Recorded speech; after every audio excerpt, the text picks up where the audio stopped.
नवीन कररचनेत 3 ते 7 लाखांपर्यंतच्या उत्पन्नावर 5% टॅक्स, करात 17,500च्या घरात फायदा, तर स्टँडर्ड डिडक्शन 50,000हून 75,000वर.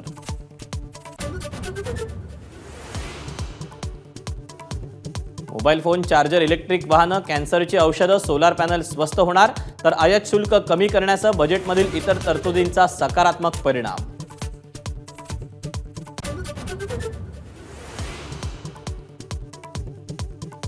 कस्टम ड्युटी कमी केल्यानं सोन्याच्या दरात मोठी घट. मुंबईसह अनेक शहरात सोनं 5,000नी स्वस्त, तर चांदीच्या दरातही घसरण.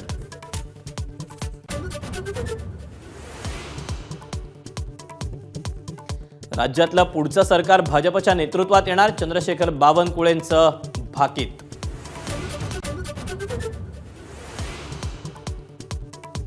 लाडकी बहीण योजनेच्या अटी शर्ती शिथिल. योजनेसाठी पोस्टाचं खातं ग्राह्य धरणार, तसंच केंद्राच्या योजनेचा लाभ घेणाऱ्या महिलाही लाभार्थी असणार.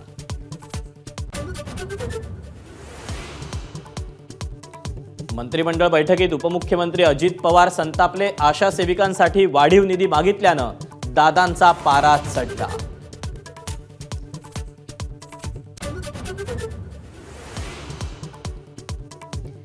नीट यूजीची फेरपरीक्षा होणार नाही, मात्र निकाल पुन्हा जाहीर होणार. सुप्रीम कोर्टाचा महत्त्वाचा निर्णय.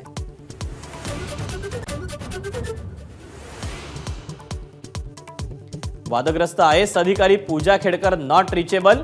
पुणे पोलिसांनी 2 वेळा नोटीस बजावून देखील खेडकर गैरहजर.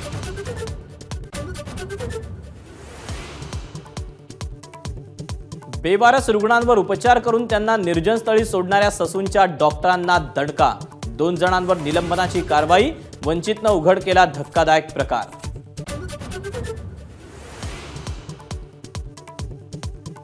एमसीए निवडणुकीत अजिंक्य नाईक विजयी. संजय नाईकांचा 100हून अधिक मतांनी पराभव, तर खिलाडू वृत्तीनं पराभव स्वीकारतो. आशिष शेलार यांची प्रतिक्रिया.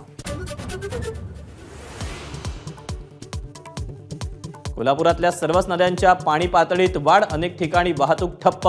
चांदोलीतल्या विसर्गामुळे वारणा पात्राबाहेर. काठालगतच्या गावांना सतर्कतेचा इशारा. मुंबईतल्या मरळ पोलीस कॅम्पमध्ये खड्ड्यांमुळे रस्ताच गायब. अनेकदा तक्रार करूनही सार्वजनिक बांधकाम विभागाचं साफ दुर्लक्ष.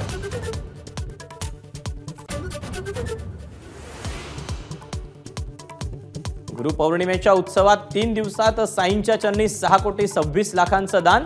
8 लाखांचं सोनं, तर 2,70,000ची चांदी अर्पण.